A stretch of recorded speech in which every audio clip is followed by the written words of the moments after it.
হেলমেটটো পিন্ধিলো, এফালে যাব লাগে দেউতাৰ লগত। আজি দেউতাৰ লগত গৈ আছো গাঁওবুঢ়াৰ পৰা চাৰ্টিফিকেট আনিবলৈ। একচুৱেলি মই আগতে পুৰণা গাঁওবুঢ়াটোৰ পৰা চাৰ্টিফিকেট আনিবলৈ ঘৰ চিনি পাওঁ, কিন্তু নতুন গাঁওবুঢ়াটো ঘৰ চিনি নাপাওঁ। সেইকাৰণে দেউতাই লৈ গ'ল। তাৰ পৰা চাৰ্টিফিকেটখন দেখালে, লগতে গাঁওবুঢ়াক ঘৰটোও দেখাল। তাতে গাঁওবুঢ়াজনে বগৰী দুটা দিছিলে, নদী পাৰৰ বোলে। আহিলৈ এটা মই খালো, এটা ভণ্টিক দিলো। দেউতাই মোক লৈ যোৱা কাৰণটো হৈছে যে নেক্সট টাইমৰ পৰা চাৰ্টিফিকেট আনিবলৈ ময়ে যাব লাগিব।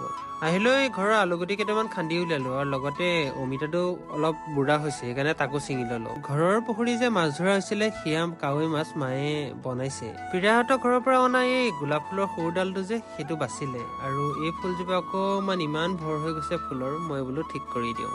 মোৰ বাৰীৰ ফুলৰ কালেকশ্যন বহুত আছে, কেতিয়াবা দেখাম। এনেতে মায়ে মাতিলে ভাত খাবলে। তাৰ পাছত গৈ জেঠাইক মাছৰ তৰকাৰী অকমান দিলো, লগতে জেঠাইয়ে ঘৰত বোলে হালধি খান্দিছে। নেদেখাও বুলিও থাকিব নোৱাৰিলো, মানে মই ৰোৱা এইবাৰ ফুলৰ কাঞ্চনজোপাৰ কলি পেলাইছে, মানে ফুল ফুলিব। ফুল ফুলাৰ আপডেট দিম দেই। অলপ সময় পাছত মামাহঁতৰ ঘৰলৈ গলো। আমি যে মাছ ধৰিছিলো, সেয়া মাছ মামাহঁতৰ ঘৰত দিলো। আনফালে আকৌ দেউচি বাইদেউ কিবা কিবি কাটি আছে, ফল মূল। মামীয়ে ক'লে ধুনু আহা খেজুৰি খোৱা বুলি। মই বোলো টেষ্ট কৰি চাওঁ। খেজুৰিটো আনিছে, কিন্তু ধুনীয়া আছে ন, খাই একদম মজা লাগিলে। খেজুৰি খাই হোৱাই নাছিলে, মামীয়ে প্লেট ভৰাই আকৌ এইখিনি লৈ আহিছে। মানে ইমান হেল্ডি ফুড, ইমান হেল্ডি চালাডৰ মানে খালে মই দেখোন বডি পুৰা ধুনীয়াকে বনি যাব। ভাবিছো মামাহঁতৰ ঘৰলৈকে চিফ্ট হৈ যাওঁ নেকি, ইয়াতে ধুনীয়াকে খাম আৰু শুম, লগতে ভাইটিৰ লগত খেলিম। আজিলে বাই।